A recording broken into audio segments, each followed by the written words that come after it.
clean and help prevent all those problems that keep me in business. Dr. Katzoff and his staff will make you feel like family. They're friendly and you'll be comfortable. Contact Griswold Dental today and set up an appointment. 860-376-2624. 860-376-2624. Griswold Dental, 87 Slater Avenue, Jewett City. Tell them the Tooth Fairy sent you. Your community radio. Live from Main Street. Mike Minarski and Paul Lash in the morning and 80s all day and night. SNSN. Like they always say things that aren't stupid usually. And when they are stupid, it's funny. Well, it's Monday. Paul, your favorite day of the week. Yeah. How you doing there, old man? How's your weekend? Painful. Unfortunately. You need to find somebody to just come out and shovel it for you or plow it. It's coming. It's going to come to that. Or send your wife out there. I asked her, can you shovel the stairs? She left. I combined. Well, I guess you got your answer. Yeah, I had to finish shovel. Oh, God. Yeah. So that's kind of funny. It's snowy out there. Thank you, Captain Obvious. We have not had this much snow in I don't know how many years. It's had to been what 5, 6, 7, 8. Oh, it's been a while. It's been a while since we've got this much snow. Have we had the snow since the blizzard of 78? Well, I think we've had 14, 16, 17 inches. What did we get? We got like 2 foot. Well, there was 24 inches in Lisbon, so I assume we're pretty close to 24. Between those and the snow drifts, we had like 5, 6 foot sno drifts. Yeah, Right. I can't even Because of get. that. I wouldn't even try shoveling a path in my backyard now. It's too high. It's like 5 feet high Yeah. because it came off the roof. So Yeah, I would say by the scientific measurement of how much accumulated on my deck, yeah, we're looking about 24 inches. yeah. And the scientific, you just put your foot out there and Yeah, so, just yep. like, where's it go? Mark it by the knee.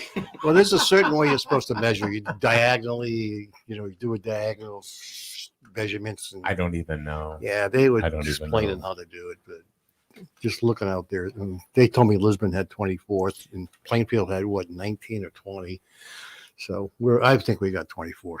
So we got to give it up to the one and only Victoria, who was correct on her assumption of how much snow we were going to get. Yeah. So she does get the gold star today. Yeah. She did ask, do I get a gold star? Yes, you do. And you also get applause from the studio audience. Yeah. That was way off. I said 6 inches. Yeah, I said 13. Yeah, you were way off too. So congratulations, Victoria. The studio audience also, they do appreciate your good guess. Yes, they do. Yeah. You can't see them. They're off camera. But then again, when can you ever really see the studio audience? They're sitting in the other room. They're sitting in the other room. Yeah, they're social distancing. Good morning to Leon. Donna says we had 20 to 24. Yeah. Depending on where you measured in our yard, Yeah. drifts are much higher. Yeah. Drifts are higher. Oh, okay. And Cindy says, I'm just going to go with the technical term. Ready? Crap ton. Crap ton.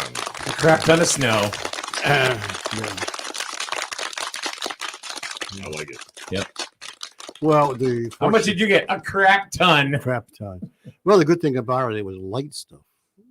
Yeah. If it was the heavy stuff, man, we'd be in deep. You wouldn't be able to shovel. It was the light stuff, but you know how much of that light stuff you have to get Well, to make a crap ton? Holy cow! Well, it was the light stuff, but when you're picking up 10 or 12 inches at a time, it's not light. Yeah. Thank God it's over. But we got, 2.5 months to go. We got all of February, March, and Oh, yeah, some it's of still April. early. We still could get whammed again. Well, Man, if we get another 2 feet, I'm what do you think? What's the matter, Paul? You're concerned, aren't you? You're darn right I am. Paul says, just bury me in the snow. Yeah. Well, you got to remember years ago when we got all this heavy snow, we were cleaning off roofs. Yeah. Everybody was looking for snow rakes to clean their roofs off. Yeah, they were collapsing roofs. Yeah. I mean, remember the Civic Center collapsed? Yes. So yeah, there was a lot of collapse going on because of the heavy snow and the wet snow. So we were very fortunate it was dry stuff. It's too bad too. It was right during the Boxcar Willie contest. You know, I mean, yeah, the concert. Nobody was there, so Yeah, nobody got hurt. I think my roof is pretty well cleaned off except for the valley where it kind of like in. But other than that, this roof was cleaned off. Got it. Yeah, it's on the ground with drifts. Yikes. All right, so this morning in a little bit, we're going to have Bill Keane join us, who's the brand new baseball coach at Griswold High School. I talked to Bill last week a little bit on the phone, and he's excited. He's very, very excited. So, and also with us this morning, John Harden from broadcasting. You've been on you all of a sudden it's like you've been on like the fast track. Yeah, it's been like since July. It's gone from baseball to football to basketball. Yeah, so John's done just about every sport with us here at SNSN, and it's funny. You know, did I ever tell you how John and I met? No. It's a beautiful love story. Yeah. Oh, on a date.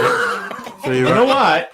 You're on a date. Uh-oh, he's got some kind of sound for that. I wish I had it all. I really wish I had it everything all queued up and knew that. See, this is like Seinfeld because we just kind of do things, you know, as it comes. So now I got to put my glasses on because I can't see the screen from across the room. Yeah, you better not give me anything to read because I didn't bring mine. I don't even watch it. I'm not even able to find anything. And by then, everything. Oh no! Now. Yeah, it's a really nice story. You didn't expect it at all, did you? No, absolutely not.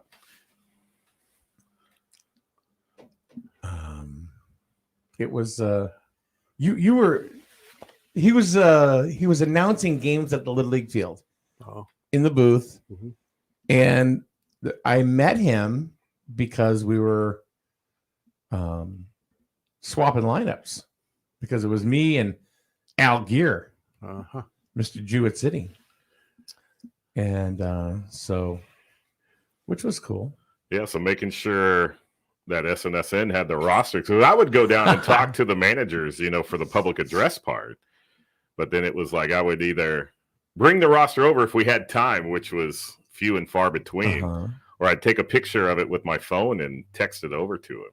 It's exactly what he did, and that way we would have the rosters, and we would be able to call the game, so it was a lot easier. So then, was it a junior league game? Yeah, we were at the high school. It was a junior league game, and you were doing the announcing in the, you know, over the loudspeaker, and it was Al Gear and I. And what do you think we do? What I did? I said, I looked at him and went, what did I say? You said you mind doing an inning with us. And I was like, sure. You know what? I mean, because really public address announcing with baseball is not nearly as time consuming as football. No. So I was like, sure. Yeah, absolutely. So there it is. That's what happened. And then all of a sudden I said, here, I said, can I put a headset on you for an inning or so? Yeah, sure. So we did it. And then he did the rest of the game. Right. We were a couple of innings in, and I started like, oh, wow, like we went past an inning. Yeah. Nah, just keep it. Victoria says you have a perfect voice for radio. Yeah, it does. It's real low. Oh, thank you. Good. Yeah. Yep. She gets 2 gold stars. 2 gold stars. See, look at that. Boy, Victoria, you are really ringing up the brownie points this morning. And then you just kind of, and all of a sudden it was like football, youth football, and high school football, and right, because I had done the announcing for Griswold youth football for like 6 years, right, and then went over to SNSN and calling those games, which it's great because I mean even the high school players now, I was calling their games when they were 8, 9, 10 years old. Yeah. So you got a guy with a voice who can talk, knows the kids, But it worked out fine. Yeah. Good. And he's actually I told you the other day, I said he's starting to turn into something special. I'm gonna lose him to ESPN, I swear to God. I don't know. You told me I won the internet the other day. I can't remember what I said. I don't know, but we were calling one of the girls' high school games. I don't remember. At Wyndham, huh? Was it? Yeah, it had to be Wyndham because that was a game of destruction right there. But no, it's a blast. I'm having a blast doing it. Hearing from the parents and even some of the players that we call appreciating what we do and people actually listening to it and then remembering what we say, whether it's a comment or a nickname, because I think I have one of the worst home run calls in broadcast history, but people remember it. So, but you know what? You just said it. You said it. It's the key statement there, John. People, they actually listen. Yep. They actually listen. Both of you. Right. No. So what was that home run call? Why don't we relive this? It's actually pretty fun. Oh, so I was with Kevin. We were calling the junior league. They were in their playoff series. And KT, right? Yes. Yeah. And my son happened to be at the plate. And KT had the play-by-play. And then Andrew just got a hold of a ball, and it's heading right into left center. And I just kind of stepped all over him. And you can hear me kind of say, that looks like it's going. That might be gone. And then just this guttural from your depths of your soul comes out and goes, that is gone. And then you get real calm and said, yeah, about 30 seconds later, very quietly, kind of sheepishly, you hear me go, I hope we can get that ball back. And so it began. And there it was. So it began. So what was your favorite sport to call? Do you like them all of them too? Actually, that's an interesting question. I think before calling the three sports that I have, I think I could have given you a definitive answer. But I think now, after having several games under my belt and all the sport, completing the Little League and Junior League season, the entire football season, and now heading into the end of the basketball season, I enjoy all of them. There's something about each one of them that's unique to that sport. Yeah. Daniel says, and I don't know if I understand this. Mr. Bell Atlantic over there. Am I hearing that hearing is Mr. Metal from the Sandlot? Mr. Metal from the Sandlot. Who's Mr. Metal? I know Wasn't he the garbage guy? Wasn't he the guy that owned the no, this has to be right. Who had the beast? Yeah. In the backyard. Was that his name? I've seen remember. that movie like 100 times. Yeah, I don't even remember. But James Earl Jones. That's a compliment right there. James Earl Jones. That's what he meant. Yeah. Maybe that's what he meant. Because Dan's a nice guy. He wouldn't be making any snippy comments. He's not like that. I think my favorite sport to call is probably baseball. Because I'm a baseball guy. Right. I love baseball and stuff. And football, I'm a little intimidated by it. I'm just not. I don't know enough about football to be able to call a game. See, in football, I need you there to temper me. Because I will start to get excited. The funny thing is that I learned a lot from him. In football, about the game and stuff. So I could probably go into a game and call it now, just on sheer what I learned from John. Yeah. And then got to go somewhere? No. You got somewhere to go? No. I'll watch the got an appointment? Watch the send me signals. Pick up milk on your way home. Get the milk, get the bread, get the eggs. Basketball, I can't keep up with it. And I always have a problem with the numbers corresponding with the names. And I'm always looking down at my scorebook, and it's never fast enough. Right. That happens. And especially if we get a roster. You're good at that, though. Well, KT is good at that as well. No, it's tough, especially if you get a roster that's out of order. Oh yeah. So you'll get your roster, and there may not be numbers. So you're getting the numbers once you get to the gymnasium, and then you've got like 4, 22, 15, 33. You're like, oh. What about middle school? Oh my goodness gracious! So we get numbers. Sometimes all we get is just first names. Yeah. And Jake passes it off to Jeremy to Billy for 3. No last names, nothing. Gunter from the line. We did have that. No, middle school. I tell you what, that's a blast to call because I think some of the plays that those young ball players pull off is just amazing. Yeah, it's same with the football. And you know what's funny, Paul, is that when we did youth football, it was a long day. Mhm. It was we would do micros, and then juniors, and then seniors. So it was 3 games that we did back to back to back. And we would always choose a game of the day. Always. So out of the 3 games, right?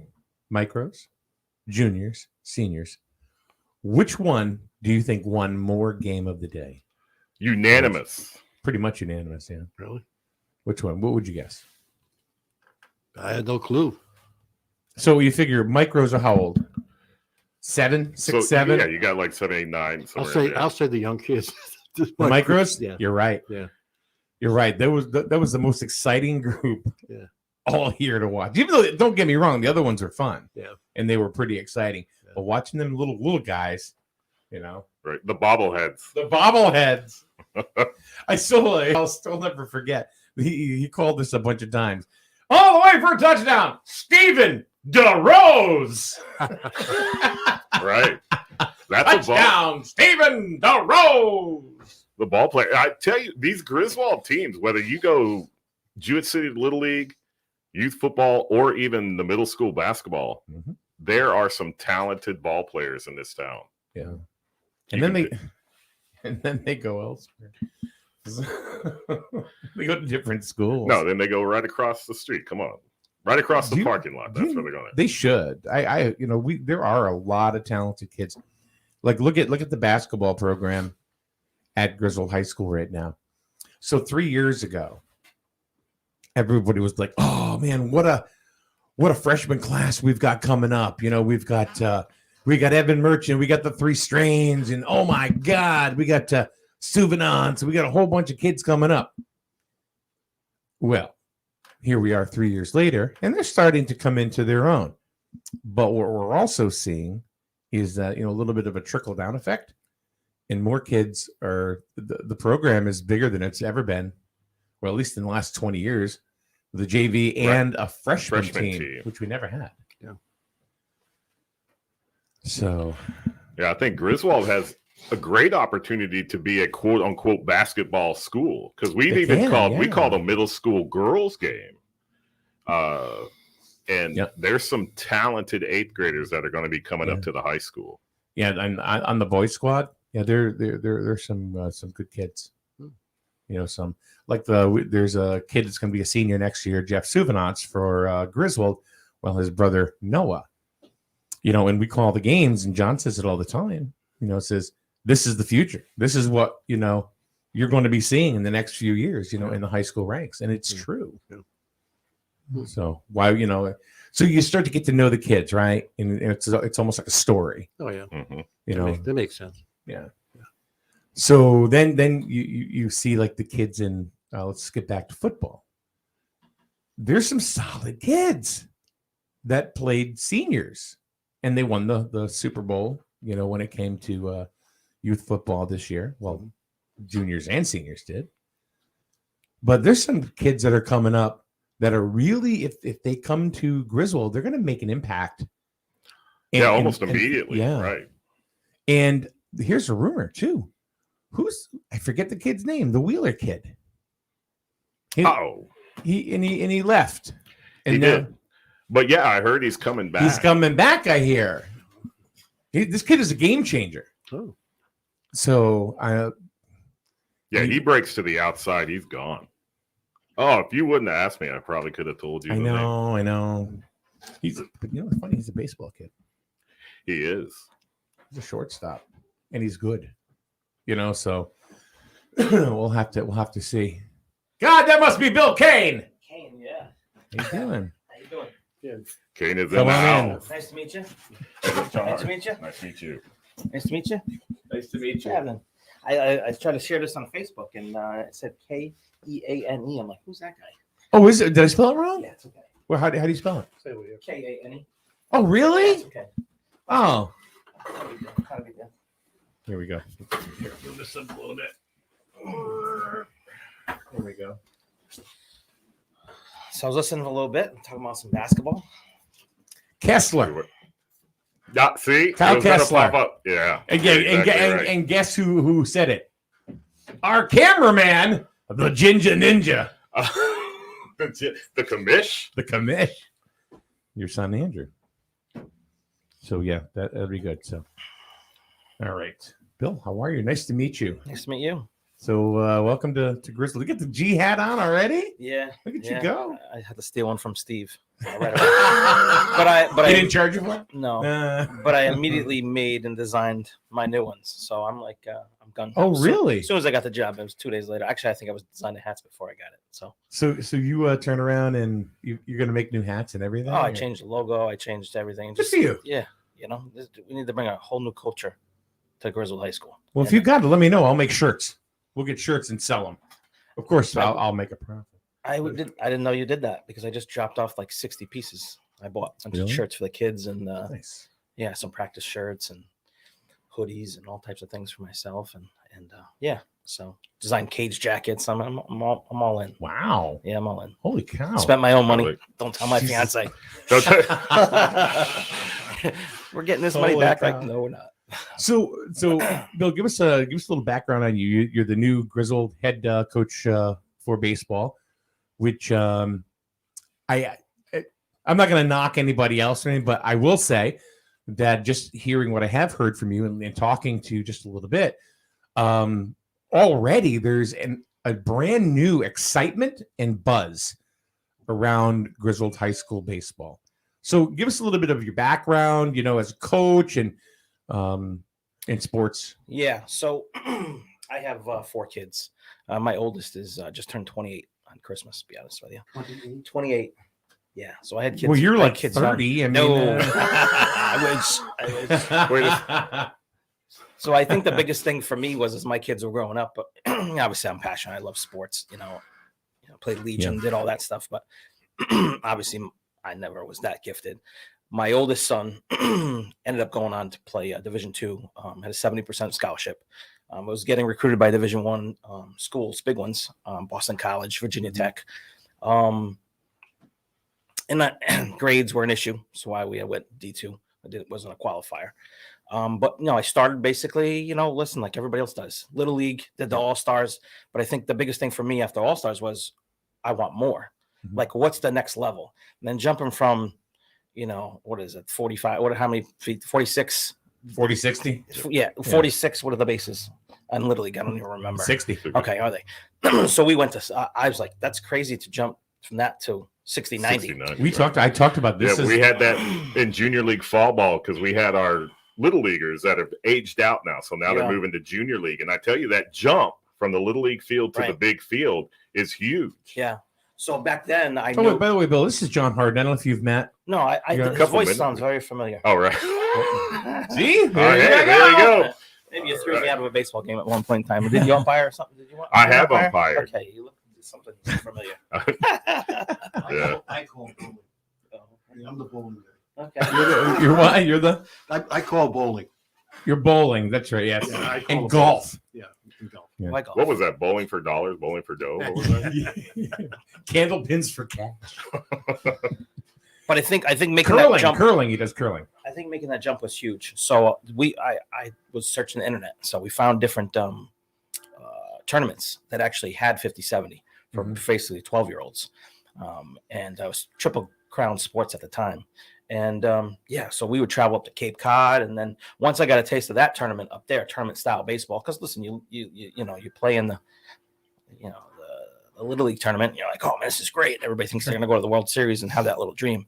But in reality, teaching the kids the right way of leading and understanding actually the kids stepping off the mound. Right now, the kids are so robotic. I should say back then they were. And it was like, okay, there has to be more here. And so, after we did that, I wanted to travel over, and there was no AAU teams around here. The closest one to me was Team Connecticut up in Hartford. I'm not gonna make that trip, So basically, I assembled kids from all different towns. When I played their all-star team, I'm like, hey, your son's really good. I'm thinking about doing this, and I just got a bunch of people from different towns and the top kids, and that's where I started. But I'll tell you what, that program right there that I started, it was only one team. They all got into college. They all played college baseball, every single one of them. So kids have left, as you climb up the ladder, the triangle gets a little bit small at the top. So you lose some friends, I feel bad for my son, some of his friends, the parents don't understand, you're trying to get to an elite level. And at a certain point in time, your son's not good enough, he has to be good enough. So they got to work harder. And some people, it's not what they want to do. So they fall off and you find other people. I merged with teams out of New York City. Matter of fact, one of the kids I merged with ended up, he's right now as a starting center fielder for the St. Louis Cardinals. Nice. Harrison Bader. Yeah. So, and he was batted seventh for us. He's on a major league team. so we had the best teams, or best team around here. And listen, AAU, I don't want to confuse the two, but what I'm trying to do is bring that old school culture of AAU, of accountability. And back then, in order to play on a travel team and actually play elite teams, you had to be good. And you had to want to love baseball. And, some of my players, my family owns Renegade Gym, okay? And in the back of Renegade in Warford, we have I think it's like 26,000 square foot sports facility. So I had indoor soccer and everything. And my dad. That's yours too? Yeah. Okay. Yep. So, that's since gone. Now we do birthday parties there. And wait a minute, are you talking about the space? Are we talking about the place right next, like over here? You got the go-karts, and then no. No. Those are the people who put me out of business in soccer. Oh, great! Sorry. Yeah, there. we don't like hedge funds. You're down in Waterford. Waterford, right off the exit, right on the up on the hill. Up on the hill, Renegade Sports Center. Well, there's a big faux pas on my part right there. Sorry about that, Bill. No, it's okay. Hey, listen, that's what you have to do, right? I mean, soccer teams wanted bigger fields. We had an indoor soccer, but the point is, my family, my dad and I created a baseball facility back there. And we kind of kept it private, didn't really rent it out to people. We had the top of the line pitch machines, actually had the video screens, and it comes out and you can throw fastballs, curveballs, sliders, program, whatever. The point is, we created a facility to help our own kids on our own teams. And, those kids would literally on snow days like this, they'd be out there wanting to shovel because my dad always wanted the fire exits done. And my baseball players would come and volunteer because right after that, we'd go hit indoors, and I think this day and age, these kids, there's too many other distractions. And I don't think enough kids really love the sport like we did. And we do. Like that was one thing in my interview, they asked me what one of my faults are. And I looked at the three boys that were there on the panel. And I said, my biggest fault is I love this game more than you do. And they looked at me and I'm like, I remember games back in 2010 with my group. We would travel down to Perfect Game. It was the largest tournaments in the country. Every kid that gets drafted plays through Perfect Game. And we went down there with a bunch of Connecticut boys and a couple, New York kids. And we went out there and, competed in the top tournament in the country. Now you're saying, as far as scouts go, I mean, they have golf carts full of scouts. I mean, they take them from field to field. You play on the spring training complex of the Red Sox. The Twins are down there in the Tampa Bay's in Port Charlotte. And you're playing against the best of the best. They record every pitch, every there's no dad doing a stat book. And he understands that. Andrew actually competed in a Perfect Game down in Long Island this last year. It's Northeast Select. Yep. Went down there with his team. It's fantastic. Yeah. Played at Baseball Heaven. Yep. Very well run. My buddy actually runs Baseball Heaven now, just since converted to Legacy Park after Tommy Lasorda. That was the concession area. It was all Tommy Lasorda. Yep. So, and that's a connection I have too. So along the lines with baseball is that every step in the way I had to learn from other people. And I think that's the biggest thing. So, okay, who am I as a coach, right? But I learned from everybody. I coached against Charlie Hayes of the New York Yankees, Ben McDonald of the Orioles, okay? So you watch what they do and you learn from them. And I think that's the biggest thing. I surrounded myself with people who knew more than I did. And then eventually, I compiled everybody's information and I became what I became. And who is that? That's nobody. What I do best is I motivate. And I think that I teach the game the right way. And I think that's important. I think that one of the biggest things around here locally is that there's so many different little travel teams. Mom and dad start a team because Johnny's not batting third on the team. He's not playing first. He's playing right field or he's playing center field. And that really happens? Where they'll start a team and yes, because they're not happy with the position their kid's playing. 100%. That's awesome. Yes. So and listen, and I'm not taking away from any program around here. Actually, the local team, the Connecticut Crush, Mike Wall, he does a good job. Who's on the Crush? Andrew and JJ both. JJ? Yeah. Okay. Right. So Mike started back in the he was a little bit after me. He stayed away from my age group because my age group I dominated. So he stayed with the older group. My dominance was 13 through 16. And so I think he stayed with that age group 16 to 18 and stayed out of harm's way.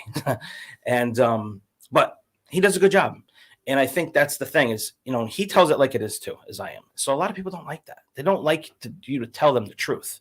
And I think that's the big thing here is that the truth for Griswold High School and what brought me to this job is that you got a lot of kids leaving this school. And that bothers me as a Griswold alum. Me too, as a Griswold alum. And also as somebody that's been calling sports here for 7 years. To see now, I'm very, very happy for some of the kids that have gone away, and it's worked very well, from what I understand, for a young man that goes to a school in Massachusetts, and apparently he's been offered full rides from a couple of different D1 schools already. Yep. God bless him, and I'm very happy for him. He's a good kid, and all that. But it kind of hurts my heart a little bit that he didn't play at Griswold. But if he played at Griswold, would he have gotten that rub? All right. So here's my opinion on that. So I know Bo Gear very well. Okay. You said it, not me. No, Bo is a great guy. Oh yeah, he's an institution in sports here. Correct. So why aren't we not taking his advice? And I don't know what advice he's given, but we should be seeking out a guy like that who was successful and, he found his path and he dominated. So now he has a son. Now, why isn't anybody saying, hey, whoa, what we got to do here? We got to keep this kid.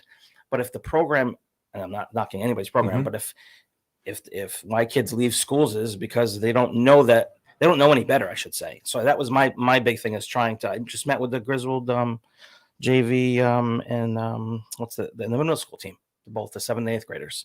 I met with them. I want to talk to them. And they're like, why am I talking to basketball? Yeah, basketball guys. So I met them there on Friday. Coach Bill let me in.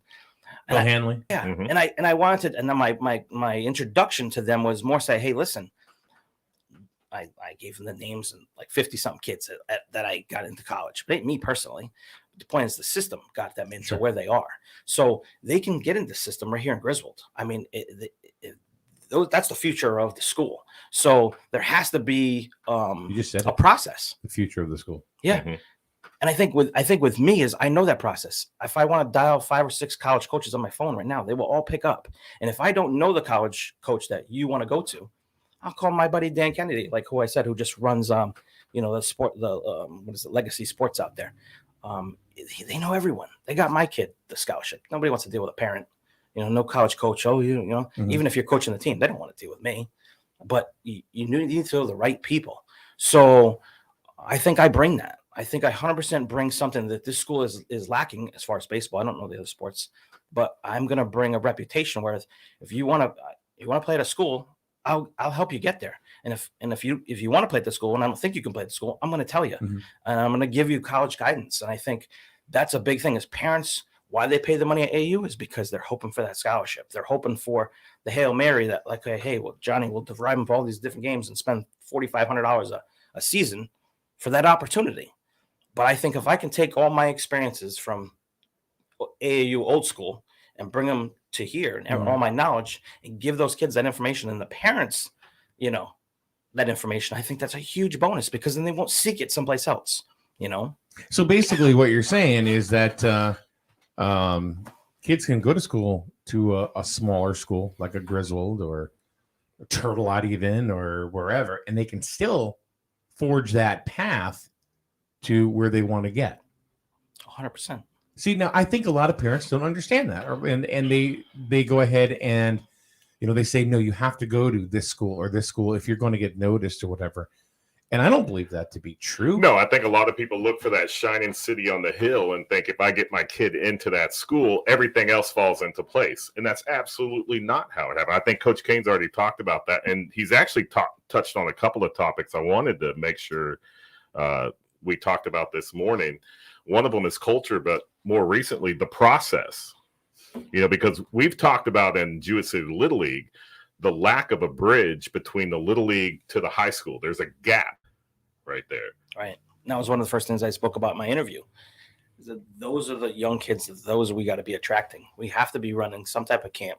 We have to be, not even that. It's not even about doing that for money. It's more so to getting a familiar face on there and teaching those kids the right way. And I would, my full intention is to bring back kids to help me. In fact, Thomas Gerard, who went to Avon Old Farms, he's a walk-on at Duke, became their closer his junior and senior year, and then got signed by the Orioles. I think it was last year, the year before.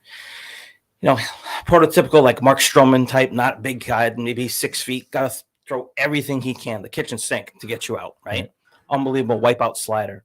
But there's a kid who did it through academics, did it through drive, would drive down from Avon all the way down to, down here to play a baseball game, and then would drive all the way back and go play another game with another team, just loves baseball. So I think, someone like that, bringing those back to talk to the kids to say, hey, listen, this is what I did. Here's what you could do, and I think that's the thing. The process is we need to give these kids information and the parents the information. And I think that goes a long way. And why should, that's why I said to the middle school kids, don't you want to, when they say, hey, even if you made it somewhere or you didn't make somewhere, hey, where'd you play? Oh, I played at Griswold. This is where I live. I don't live in Killingly. I don't live in Waterford. I don't live, it's crazy what's going on. Insanity. And those schools are pulling from our school. So now we're even a smaller school. Well, I mean, there's one football kid, that we've had him on the show. I've talked to his parent, his mother, actually. Really nice kid, Soren Reef. He's an incredible athlete. The kid's a beast, whether wrestling and football, and he's got a good shot to become a Gatorade Player of the Year. This kid, he's got the skills, and he's got the morals. He's an all around athlete. Like you've brought up grades a couple of times, and I think a lot of people don't realize how important that is in the recruiting process. Having a niece and a nephew that both played college ball. My niece has completed her college career, is now coaching high school softball, but my nephew's currently playing college ball. And grades, from signing day on, that coach is getting their grade reports, and they look at their grades even before they get the letter of intent. Right. And listen, no one knows that, excuse me, better than me, because, here I had a great athlete, a great shortstop. And the pain that it gave me that I didn't focus on the grades with my oldest, kills me to this day, because what his life would have been if he went to a different school. He ended up going to AIC in Springfield. They offered the most amount of money. I wanted him to go to Franklin Pierce. They had no money until the following year. New Hampshire. Yeah. And Coach King was there at the time. Great guy. But I couldn't afford $53,000. I had four kids. How am I spending $53,000? And Franklin Pierce is not cheap. Oh no, no. But great program. Yeah. And so we ended up going up to AIC, and so you settle for something different. Still Division II, great conference up there, NEC, and it's a wood bat. But the grades put us in a bad situation. There's a terrible, the neighborhood's terrible. Kids got beat up, So it's like, man, what did I do? Like, if I had just focused on the grades, my kid would have been in a much better situation. And then my other one, who's 19, who definitely hit for power and much better than my oldest one. And the pandemic here, we found out he didn't have to really go to school, and they just passed you. And now he don't want to. I was going to reclass him, at St. Thomas More. Yeah. And, they get the life off so I can stay home and I can play video games. And that's what I do. So he don't want to go back to school. So it's like, okay, you don't see the opportunities, but he'll regret that in 4 or 5 years. But nobody regrets it more than me from not focusing on the grades. Mhm. So that's going to be a big thing with me with these kids right away from Jump Street. And, Well, I'm really glad you said that, because there are a couple of kids that are local. They're playing up in Massachusetts. You know what I'm talking about? Besides goal, someone else. Yeah. Andrew Koziel. Oh, you're talking football. Yeah, Koziel and Mikey Sims. They're up in. You know the school there? I forget. I've heard it, but I don't remember. Anyway, they just got some awards, or they got for their grades, and both of them.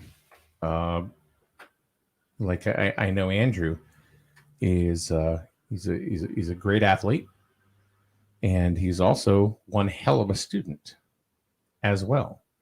I'm trying to find out. I'm trying to look. I'm looking at I'm kind of creeping on his dad's Facebook right now. Creeper's gonna creep. Yeah. Oh, okay. All right. Here he goes. Congratulations to Andrew Koziel and his roommate Michael Sims for making the 2021 CC Football Academic All-Conference team. And I know they both get very good grades. So just to your point, yeah, how important that is. And you don't even need to be a marquee athlete.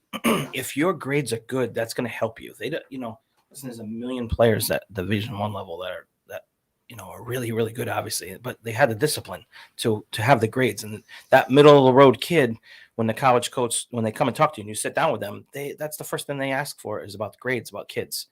I promise you that if they're already talking about you, they know you can play. The question is, can you stay on the team?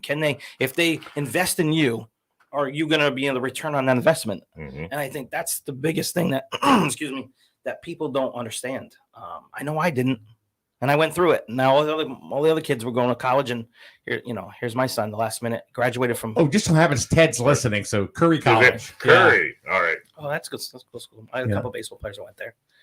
Steve Crivino says, "Welcome aboard, Coach." Oh, I love Steve. He's a good guy. He is a very good guy. Even though he said I'm all over the place. All right, so listen, he's not wrong, Bill. I'm all over the place because I'm passionate about what is to come and about what I want to do with these kids and the changes I want to make. Is it all over the place, or is it just pure 100% golden excitement? Oh, I'm excited. There you go. I'm excited. There you go. I just got my Griswold turfs in. Oh, he's got school pride. Look at that. Oh, I'm all out. Nice. Well, like I said, Coach, cool. You sent out a Facebook post yesterday that I saw and read to all the families and reading that, you can sense the passion in the words that you speak. And you said you're here for the long haul. Oh yeah, I'm going nowhere. And once we start making an impact in the ECC and hopefully the state eventually, I'm not going anywhere. This will be my last job. Mm-hmm. I came back to coach, and to be real quick on this one, I watched an AAU. I think it was like a 13, 14-year-old AAU game this fall. I was like, oh man, I would never come back and coach this. The kids are all over the place. They're not. The fundamentals aren't great, and it's like, wow, wow. The reason why he did that is because John and I coached the fall ball team. Okay, and great kids. They were really nice boys that we had, but the fundamentals were. Yeah. Well, I think that goes to you talked about doing it the right way, and then practicing the right way, because I've noticed in the time that I've been involved, since T-ball with you at the Little League, is there is the basics that are taught to the kids and coached to the kids, but for a majority of the time, it seems like we ride our horses, and maybe some of the other position player, bench players that are on the team are not necessarily getting the same attention that some of those other players are getting. And then as they go through the ranks, it's no fault of theirs. And like Mike said, great kids. I would keep every single one of them. Yeah. Sure. But when you get to that junior league and I'm level, still in touch with some. They still text me and but when you get to that junior league level, you're playing on the big field. Yeah. Like this is real. Yeah. So this is going to be very unpopular. The Little League, I think, is what why we lose players, because of that transition from little league to the big field, is that middle of the road player gets left behind. Okay. So that's why the 50-70, think about this for a little league. Boring. So at that level, half the kids can hit, half the kids can't, and you have multiple teams. And so the kid that's standing there with his hand in his pocket in the outfield, may not get a ball hit to him at all. Mm-hmm. So what gets his excitement to come back the next day? Those kids got to be rotated at different positions, and not always, it shouldn't always be about win. I know it's going to be terrible. It shouldn't always be about winning at that level. I'm already picturing a kid with his hand in his pocket in left field on our team. So and we are focused on winning. And listen, there's nobody want to win more than me. Mm-hmm. But the development at that age is those kids need to play multiple positions to give them excitement to want to come back tomorrow. And I think that's a big thing. Now, at the high school level, it's not so much, because some kids have developed faster than others. So I'm no miracle worker where I'm going to be able to tell a senior this year, hey, listen, you're going to be a shortstop. And the kid's like, I never played shortstop before. No, we're not doing that. But the point is, when they're younger, if they're not rotated properly and the focus is about winning, then how do you keep these kids involved in a sport? So we lose them to lacrosse.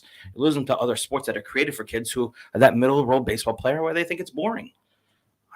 So when he was talking about the bridge gap, I want to reach out to the Little League. I want to be able to try to get involved somewhat and bring back some of my students, former students, and even some of the high school kids down there that want to give up their time and bring excitement to that.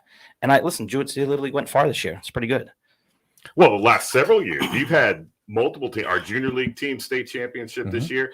Our Little League majors, they've gone into the playoff. They went to the state championship a couple of years ago. I mean, we have some talented kids, and the kids that are already in the high school. They should have went this year. Oh, we got that's another show. Yeah, we may have to do that one at night so we can talk. But no, I mean, even the kids that are in the high school program right now, and what you've got coming in, you've got 3-4 years of solid baseball players coming into your program. Yeah, it's what do we do after that? Oh, I hear you, and then I think that's going to be the biggest thing for me, is that I think that I can. That's where I'm going to excel. I love to teach, so the kids think that they're going to practice for 2 hours and they're going to hit this one, they're going to do this one, they're taking alpha. We are going to grind. The parents might be stuck there and be like, man, this guy's going on for 4 hours. What's going on here? I'm going to entrain in them the proper way to do things over and over and over again. And it's going to be the little things that are going to help us win, because we are a big school. But we're going to compete against those. You got some solid kids, though. I mean, you got, let's see, Nolan Webster. I don't know if you're. I'm sure you're familiar with all the kids. I've been going to the varsity basketball games to see which ones I know. Ever Merchant, he plays on the team, I believe. So I'm talking to different parents. I might want to talk to him because I don't know if he's coming back. Oh yeah. So he was at the baseball meeting. Was he? Yeah. Good. Yeah. He's a good kid and he's a hell of an athlete. So let me ask you real quick. I don't interrupt you. Why wouldn't he come back? I can't speak for him. I can't speak for. Well, that's the problem. As far as why. Yeah. See, that's the problem right there. So, I have an idea. Yeah. So I think that's what another thing that excites me is that and I had that meeting trying to explain to them, hey, listen, I'm somebody who cares. I'm somebody who's going to be the first one there, the last one to leave. Like I said, I love this game more than you. That's why I said to the whole crowd again. So someone like Evan, I would say to him, listen, if, number one, I think he's very talented at basketball. I was actually busting his chops because the first game I go to watch, he ended up falling out. But he followed it up with some good games, and what I like about him is his intensity. And he does have some passion. So I would think that on a baseball field, that type of stuff brings leadership. So, I don't know. He definitely is a leader. Definitely is a leader. Then you have kids like for example, pitching, Evan Gilgenbach. Yeah. Yep.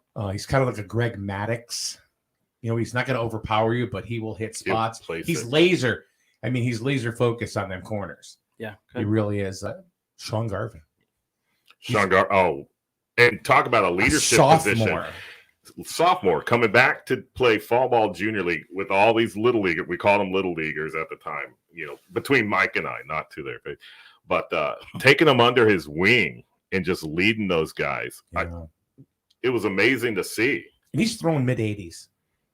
Good. He's throwing Nolan Webster, another pitcher.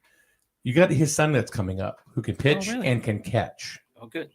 Yeah, I think catching is like the biggest thing. That was the first thing I said. Is who's the catcher? What did I say to you? What did I say to you? Well, Andrew said that. He said, Coach came in and he said, who's a catcher? He raised his hand. Who's played AAU catcher? He's like, raised. Listen, I think that's huge. Like, my son learned how to catch by someone. We were at an AAU tournament game and it was snowing out in April, right? And the catcher was like, I don't want to catch. And I'm like, well, you're our only catcher today. The other guy is not here. So we've had that. Yeah, we did definitely had that. Yeah. So my son, hey, Paul, how are you? My son says, I'll catch. And I think that's, you need people to say, hey, I want to do this. So I'm really excited about seeing what group of kids we have. And the first thing is the catchers. Okay, who can I develop to be a catcher? So when they recruit, what do they recruit? Right up the middle, catching, pitching, center fielder, shortstop. So you got a great core coming into. There was one kid, of course, that went away, Ashton Goodwin, which would have been. Yeah, he went up north. Yeah, Killingly. Yeah. Yeah. So they're definitely circled on my calendar, probably for the next few years. Yeah. I think you got a great core that's coming back, and I think better than most area teams that are even larger schools. There's some solid talent, and I mean, if they're directed the right way, who knows what's going to happen? So, yeah, my assistant coach, I knew I had to have somebody that was familiar with me and how I work, because I'm tough. I'm really tough. I hold the kids accountable. Tara Patrick. Oh, that's my fiance. Says Billy. Says Billy Keane is back, baby. Well, listen. I stopped coaching. I think it was like 2017, 2018. So I'm back. I'm really excited. And I think these kids I think they're gonna like me. I think because I care, and I think that's half the problem. You gotta have somebody in there gives a crap about what's going on. Oh, I agree with you. I mean, I'm not the greatest coach in the world. I'm more of a motivator, or kind of like I'm not much of a. I'm more of a statistics guy. Looking at stuff like that. He's the fundamentals guy. I'm talking about working together. We were not easy on these kids. I mean, sometimes and they knew it too. But they liked us.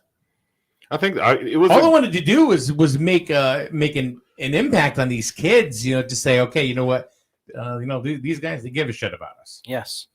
Yep. Right. Absolutely. I think they could tell that we did care about them, and we cared about them, and we saw it with a couple of players like Joey Business himself. Right from that first practice to the end of season, that was a different ball player. Yeah.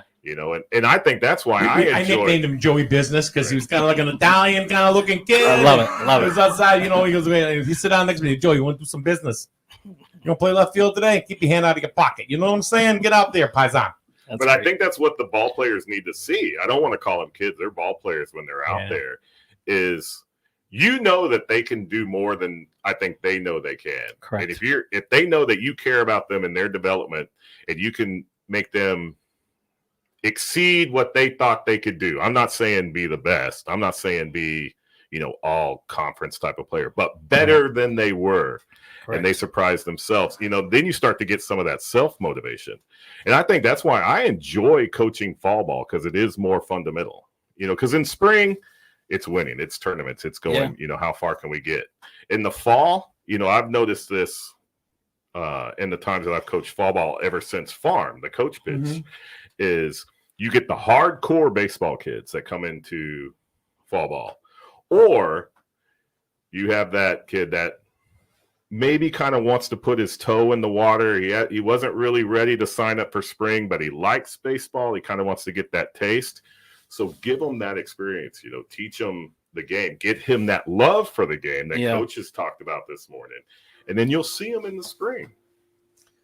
If I could, one kid that I don't know if he's going to play baseball, and I don't know or whatever, but if I'm just going to throw my hat out there as far as one kid. You know who I'm going to mention? Ryan Tate. Kid's an athlete. Ryan Tate. That's the last name. He's a left-handed batter. He can play first, center field. He plays JV basketball now. Right. Why he's not getting? Sorry, Rob Molesky. No offense. Why he's not getting varsity minutes right now? I don't know. But, Right, he caught and pitched too. Yeah. I don't think he'd done either one of them, or he hadn't pitched since like It's a a block left-handed away. catcher. Right. Oh boy. Yeah, but no, I'm just saying it was just it's a solid athlete. Yeah. And I think he's just one of those kids that, with the correct guidance, this kid I really think could be. He's got raw talent. Wow. Raw talent. Well, listen, that was why I had the baseball meeting. I want to have another one. They say, why am I so excited? Because I think someone like that, or even like Evan, they need to feel that excitement, and it's something they want to be a part of. I mean, that's not what this is all about. Being part of something, being recognized, within your town. I mean, that was just how it was. Listen, when I was in high school, it was the Drobiaks, right? I mean, oh yeah. Archie, Dave. How about the Walshes? Yeah, Mike Walsh, Stacy Walsh. She was the first person at Griswold High School to hit 1,000 points. Really? Yeah. Wow. And you want to know the other thing about Stacy? You want to talk about grades and academics and stuff, and you were talking about earlier how they kind of walk hand in hand. K through 8, she got an award because I graduated with her. She got an award in 8th grade because she didn't miss one day of school. Wow. Right. And as far as high school is concerned, she would have done it, and she was this close, but she broke her leg playing basketball. Otherwise, she never would have missed a day of school. Wow. So, and her grades were always there. So, so it's just proof of what you're saying. Yeah. As well. Real quick, my two younger sisters, they both went to Stonington. Teresa Keane and Mallory Keane. And Teresa Keane set the all-time hit record there, and then her sister, a year younger than her, beat her record. But the point of bringing them up is their grades were excellent. One went to Georgetown on a scholarship, and the other one went to Lafayette on a scholarship. Teresa, who went to Georgetown, played all 4 years, had the all-time hit record at Georgetown now. Wow. And she's working at Pfizer, so great job. And then the youngest, Mallory, she's going to medical school. Nice. So sports bring you to opportunities, and the efforts obviously of their academics and their achievements brought them to where they are now, and I think that's the big thing. There's life after sports. That's what I think on that post I was saying. Not everybody's going to play college baseball. That's maybe not everybody's dream, but the discipline and learning how to do things the right way and motivate and want more from yourself is going to transform to life. I mean, I think that's what this world is lacking. It absolutely, and that kind of brings us back to what you said very, very beginning of this interview this morning. I guess we'll call it an interview. You talked about culture and changing the culture, and you're changing up hats, you're changing up warm-up pullovers. Yeah, I got that right off the bat because you're coming into what some people would probably say a difficult situation. Oh, trust me, my baseball people in the real baseball world, they said, "What are you doing?" And I said, "What do you mean? What am I doing? This is a challenge, number one." And I'm motivated because it irritates me. Like I bring it up again about the kids leaving the schools. That didn't happen back then. So it didn't. You're right. Right. And I think, listen, I don't know the rulings now with the CIAC, and they were always tough back in the day. I mean, very tough. Mm-hmm. So why are things being overlooked?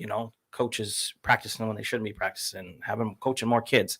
There's a lot of things that's overlooked. So, I'm motivated to the fact that when we change things, we changed what we look like, what we do, how we do things. It's going to keep these kids in this town. That's a very important thing. You got to, also too, with you coaching here, you got a good support system. You talked about, Steve Gravino. You said, and I've seen him with other coaches and the way he is, and he's very supportive of his staff. Lets them, do what they need to do or want to do. So I think you're going to find that too with Steve. I'm trying to find my hats. I think my hats. Listen, I'm telling you, my hats are awesome. So excuse me. But Bill's going to come in and change the school colors. Yeah, you got to have the drip. The drip. You look good, you play good, you feel good, right? 100%. I think that's a big thing, and I'm going to try to give him as much gear and raise as much money as I can for the gear. I think is huge. And that's why I walked in. I said, I think I was Evan Merchant. I think I showed him the picture of the cage jackets. I'm like, these are top of the brand, Evo Shield, going to do this. And actually I found an even better Pro Line one that I went with, but they want to have that gear, and they want to feel like they're important. And that's what my AU group, we decked with everything. I don't know. I think it's big. Chris Garvin just says, Sean, his son, can't wait for the season to start. He's psyched to have Andrew Harden coming in to catch. Kid loves the game. See, well, it's all. If Sean's hyped, he'll get the rest of the guys hyped. I tell you, that guy, born leader right there. And these little league kids too. I'm telling you, my hats. Oh, look at that! There we go. I like the new G. You know what I mean? It's the Speed G speed font. But one of the things, it's not only pride in your school, and I play Griswold baseball, but you're also getting recognition out in town because they'll want to wear their stuff. They'll have that pullover, they'll have that T-shirt, that hat. Yep. Can you send me that? Yeah, definitely. All right. You didn't see you haven't stalked my Facebook page. No. I'm spelling your name wrong. Remember? I know. That was a ruse. Yeah, I mean, like that. That's that's the font I'm going for the Griswold baseball. I mean, I'm changing the look. I think that's important. I think that's very important. New uniforms. I mean, new culture. New culture. Just got to get Steve on board with buying some of these things. Come on, Steve, spend some money, baby. Invest it in the program. Give him a blank check. Let him go. We got a big one back there. We're just writing it up. That's true. I get this huge check. Do you? Yeah. Like when we do giveaways. Can we use that to build a new baseball field? Ooh, oh my goodness gracious. Well, have a good day. You don't know how many hours we put on that thing. More so him. Yeah. But there were tons of hours, just because we were able to use the field. Yeah. Yeah. I talked to the softball coach. And I was like, wow, you did an amazing job over here. How can I do this? Steve goes, Mike, I'll have a hat for you. Good. Good. Yeah. Plus, then you talk about kind of like, major leagues, right? You talk about, what do? They want to build a farm system. They right from like single A short season or whatever, right on up to get to the major leagues, little league. There's some kids that have some incredible talent. Kiki Boyce. He's one of those kids right there that is just a good athlete, but could be teetering on where he wants to go. Yeah, I think it's possible. Like we talked about it, and it's kind of the same story, different, kid. Unfortunately, he's a sweet kid. He's a great kid. Oh, yeah. I tell you what, we've taken him out to dinner a couple of times, and I tell my boy, take notes on table manners from Kiki. Man, and there's his uncle Ron who's in the room. The Luffinator. But no, unfortunately, we have some of those above the fold players that, for whatever reason, tend to go somewhere else. But I think that's why I told in my interview, I told Steve, I said, this is the most important hire you're going to have, because for baseball anyway, this is because, I'm going to keep these kids here. I know I am. I 100% know I am. The confidence is very strong, but I know what to do, and I think that someone like Kiki, and that's why it was important for me to go see the basketball players, is let them know, like, there is a process here, and we're going to bring something new here. What's the advantage of going to a different school? That's the thing. There you go. I think they think that because, I'm just going to name drop Killingly because we have, lost kids to Killingly from here. Maybe they feel they're going to get a better opportunity to get noticed or wherever. Because I would disagree wholeheartedly on that. You have more opportunity here at this school than you would up there, because you may be a giant fish in a small pond here. You go up north, who knows where you're going to fall. Yeah, if you go down to NFA, it's like I said earlier, just because you go there doesn't mean everything else falls into place and you're now a D1 athlete. Yeah, that's Kyle Kessler. Agree. This kid is a game changer. This kid could get all. He could be all state out of Griswold. This kid, one step, he's full speed, and he's a baseball kid too. Mm-hmm. I'm liking what I hear. Well, it's too bad because I don't think we co-op Wheeler with baseball. We not for baseball. Because you get Kessler, man. I'll tell you, he's a baseball kid. Steve earmuffs on this one. I do know the AD at Wheeler. I was thinking, man, why shouldn't we merge them with baseball? And so we have a freshman, a JV, and a varsity. That'd be huge. So Ellen Turner.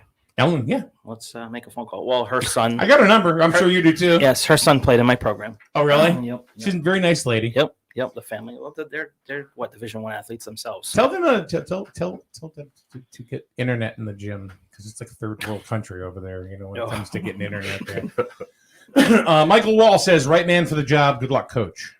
See, Mike Wall. Yep. So, you have any? Paul, you've been pretty silent. I mean, No sports. No sports. No sports. No fighting. Nope. No fighting. So, how you doing? I'm just sitting here listening. All I can say is you better deliver. Yeah. Listening to you talk. Yeah. You better deliver. Yeah. Oh, I'm just saying. I'm a bystander sitting here listening to you talk. Well, I'm not a sports guy. Let me ask you this question: do I play for the kids, or do they play?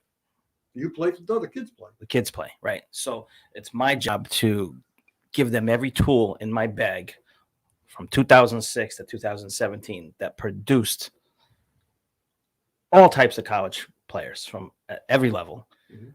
So, just for instance, I just talked to my buddy Ryan Klosterman, who's the coach of Bryant.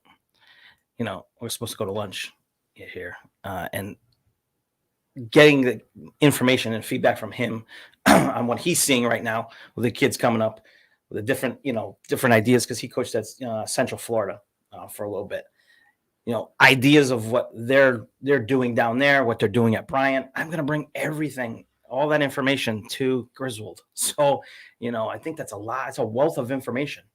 So, when you say I better deliver, yeah, I'm already delivering. I'm delivering, designing shirts and paying stuff out of my own pocket because I know what needs to be changed, and it's the little things.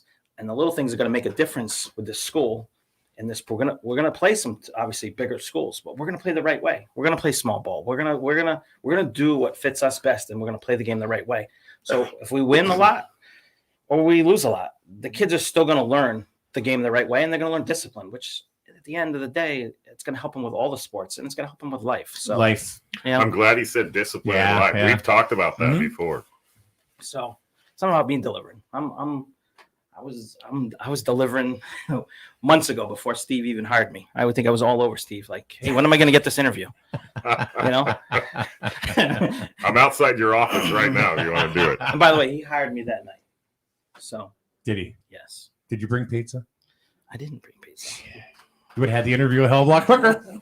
No. You got to deliver the pizza. That's Yeah. Well, I think the passion is what I'm delivering right now. So. Hopefully that translates over and we get the kids on a field. We're going to see. Well, one of the things that it's been in my head, and you kind of alluded to it, is, Griswold does have a rich history of sports and, with Bo Gear, the Walshes, the Drobiaks. But this is 30 years ago, 20, 30, 40 years ago. We need to get back to that same culture of winning that we've used to have all the time. We were winning state champions. Look at the banners. There's nothing, in the last 5 years. Right. We look at the banners. When we years. call all the games, what's one of the things before we sign on is we look at all the banners and all the different schools that we have. We go to our own gym, and there are noticeable gaps. Yeah. And I graduated in 1984 from Griswold High School. But let me ask this one. Do you think that's because kids today aren't like we were when we were younger, when I grew up with the Drobiaks? Meaning after school, when we got home, we ran out and we started a baseball game or a wiffle ball game or a backyard football game or a Nerf backyard ball. Basketball game. Tennis Were ball. always competing against each other. And that's where I think we've lost a little bit, because now there's a lot of distractions, video games, whatever it may be, our cell phones. So the kids are less likely to actually communicate with other kids, really. And I don't know. I remember riding my bike, 3 miles so I could go play basketball. Oh yeah, putting your glove on your handlebars and riding down to the park. Absolutely, yeah. Yep. I think that there's some truth in that. Yep.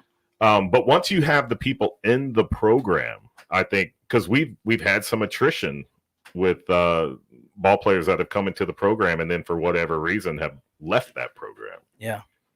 Well, I think that's that's true. I mean, I really believe that if you deliver. I'm just thinking, He's side-eyed Paul. Like. If you deliver, if you're going to talk the talk, you better walk the walk, and that's all I'm saying. If you deliver, they will come and they will stay. And that doesn't have to mean winning, but we're going to produce good young kids, and we're going to make sure that they are motivated to help themselves. So it's not about me. I'm going to give them all the tools I possibly can. And the things remember, it's not about Billy Keane. This is about what I've learned from other coaches, other people. You have to learn from other people in order to get better. So if you're not always learning, then what are you doing? So. But. You have anything else for Mr. Keane here, or? No, I think I've done well. I mean, I'm excited. I know there's definitely kind of a charge in the town. You bring it in. I know that you've talked to the team, and my son has talked to me about what you said to the team. You've said you've met with even the middle schoolers here, reading your post yesterday afternoon. I'm excited. I'm wishing the best for you and the team going into this season in the spring and then forward, and you've talked about process and the way that you want to do things the right way. And those are all positive things, and I've asked the question that I've wanted to ask, and you've been right there and forthright with every single one of them. So thanks, Coach. Good. No, thank you. Thanks for having me. And like I said, I got no problem. Anytime you guys want to talk baseball, I'll live it and breathe it. Yeah, that's what I said before we got on. I said there's nothing like talking about baseball with 20 inches of snow on the ground. Yeah, I was excited about it. So. If we had turf, I'd be out there shoveling it. Do you now? Do you do some of the baseball games? Absolutely. You do. Mm-hmm. Okay. Yeah. Good. Baseball and softball. Okay. Not so much softball anymore because the GSPN, they have their things set up, at the softball field, which really ticks me off because they got a brand new press box and I've never been in it. Yeah. It's a little tweaked about that. But we do the baseball games. And it's fun. It's a good time. We stream them. We don't just do unless there's no internet connection or nothing, then we'll do just straight audio.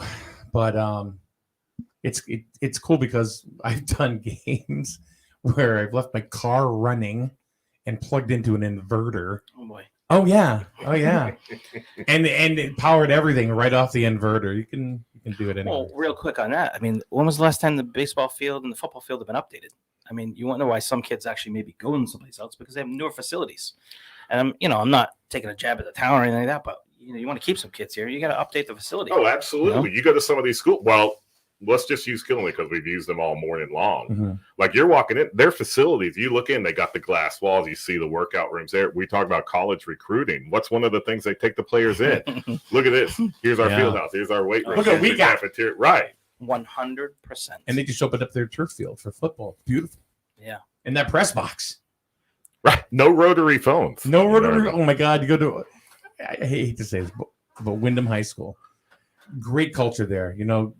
Great histories. Football, wrestling. Yeah. Girls basketball. Amazing. Yeah. We were just there for a basketball. Yeah. Yeah. And you go up to the booth and it's small. And there's literally a rotary phone in there. I'm like, is there internet? No. There's 2 tin cans and a string.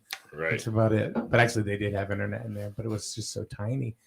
And Wheeler, great lady, but the school has no internet there. You can't even really do. And it's we're in an age now. You do need that. You do need that in the schools. And accessible because maybe it's us, maybe it's the New London Day, that's going to come up and do a game or whatever. And if you don't have that availability, so that's hard. That's very, very hard. So anyway, cool. Bill, thank you very much. No, hey, listen, thank you. I appreciate everything you guys do. I watch the basketball every time you guys go live or you're doing something. I'm watching. So we'll be live tonight. We got a girls game tonight. Okay. Griswold and St. Bernard. You'll be us again. It'll be us again, you and me, baby. We're gonna book in today, Mike. Yeah. Start and finish. Look at that.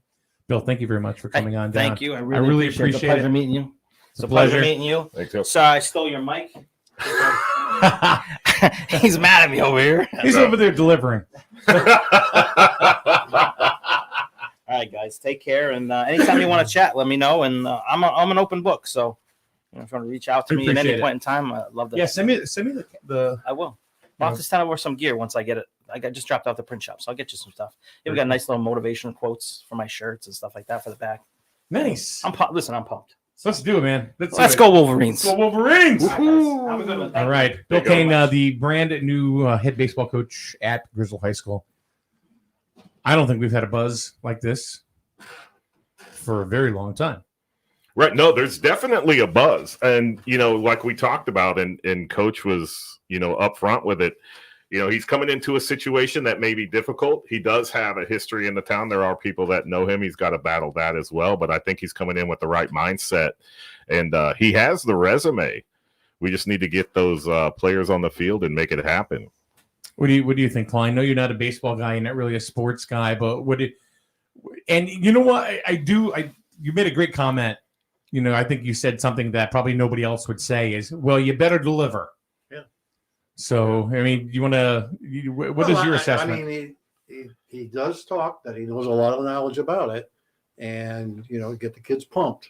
But let's hope that the kids get pumped, because if you don't deliver, then, How can he not? He's a little ball of fire. I mean, yeah. He's like a meteor, man. Yeah, Right. but the other thing, too, is not all kids are going to get college. They're not going to get a college thing. No, and that's one of the things. Mike and I talked to the players when we did the junior league this past year. We told them, for the majority of you and for the majority of all of us, your baseball career will stop on this field. Absolutely. So we've got to get the most out of it, have the best season we can, put everything out on this field, because in just a couple of years, it's probably over. Absolutely. Yeah. Not every kid's going to go on to It's less than 1%. Even in the majors, they're not going to make it. It's And that's unfortunately, a lot of parents think their kids are so good that they're going to push them to, they think they're going to make it to major leagues. It ain't going to happen. Well, they say, what is it? Less than 1% of all college athletes play a professional sport. Yeah. Right. Oh, yeah. So, You can see there's charts all over the place, and all the sports have their own, from high school to college to pro, yeah, and Coach talked about that triangle gets small at the top. that's true. That's true. Well, hopefully he's a good motivator, because that's what makes a good coach. He's a good motivator. Yeah, he motivated the hell out of me. Yeah. Yeah. Like I said, he's like a meteor. Yeah, I'm going to go hit the Well- cage right now. You want to play catch? I mean, there's no doubt he has a lot of knowledge about baseball. There's no doubt he's very much passion for Mhm. baseball. That's very visible when he's hearing him speak. So let's hope that he can bring that on to the kids in high school. I think it's going to take time. Mhm. I don't think he's going to go in the first year. He's going to have this whole program turned around top notch. It's going to take a couple of years to get it going. Oh, absolutely. I think anybody thinks he can come in this spring No.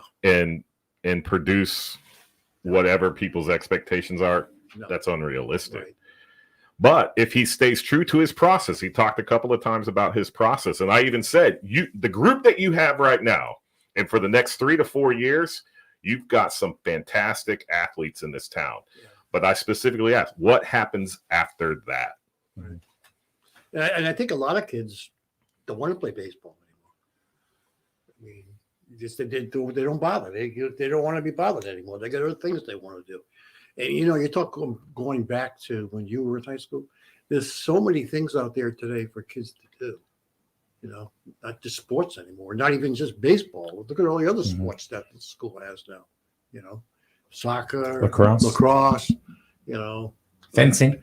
They have badminton, right? No, not badminton. Volleyball. Stonington. Volleyball. Stonington had that. I don't No, think they I'm have talking that about anymore. 1958, 59, and I'm talking 61. about volleyball. They got volleyball, right? Yes. See, so a lot of kids. Well, volleyball's been around for years. I mean, Yeah, in but a the lot of school, kids so- who play basketball they go into volleyball. I mean, you see a tall kid on the walking down the street. Oh, you play basketball? No, I play volleyball. And why do they do that? So I don't know. And we don't have boys volleyball here. It's just girls. I don't even know if there's boys volleyball in Connecticut. I don't know anybody that has a boys volleyball team. I mean, I'm sure there probably is one. There's some somewhere, but Yeah, we have to look that. Go back to CIAC website. Yeah. It's listed there, Still plenty so- of women that play volleyball. Yeah. So, I mean, there's a lot of things for kids to do today. A lot of, so. all right, it's going to wrap it up for today. Nice interview / conversation with Bill Keane, the new head coach of Griswold baseball. Going to be looking forward to having a good pumped up season. Win, lose, or draw. It's going to be exciting. I think you'll definitely see a change if what he says actually true and the kids buy in. To Paul's point, we'll definitely see a different ball team. And Steve just the athletic director of Griswold, Steve Cravino, just said western part of the state has boys volleyball. Oh, There we go. All right. There we go. All right, later on tonight, we have girls basketball on slate. Griswold girls against St. Bernard's, and they beat them earlier this year. They did. So they're going to go into St. Bernard's and see if they can do the same there. So we will, John, it'll be you and I. Yes, it will. I'll see you tonight. And the van, the cam man. And the cam man bringing you the pictures from St. Bernard's. All right. And Steve also says NFA has it too. So, Paul, thanks. Thanks for joining in today. Well, he actually asked the question of the morning. He did. Yeah, you better deliver. All right. So we will see you tonight. And then once again tomorrow morning as Rich Waslick will be joining us. Have a good day. Hi, Miranda Mahoney here from Griswold Pride, your local drug prevention coalition. So, marijuana, now legal in Connecticut, but there are some things you really should know. It's only legal for people 21 and older. And always secure your cannabis products like edibles, vape pens, dabs, and of course marijuana in a locking storage container and keep it out of sight and of reach of kids. Kids don't know the difference between a THC edible gummy and a candy gummy you might buy at a store. There's many resources available at griswoldpride.org or our Facebook and Instagram pages. And parents, you are your child's greatest influence. Talk early, talk often about the risks of substance use on their developing brains. Check out griswoldpride.org. griswoldpride.org. griswoldpride.org. Life is full of choices. At Jewett City Savings Bank, we can make one choice easy, finding the right checking account. We offer a range of affordable accounts to fit your budget and needs, and each gives you the freedom to access your money the way you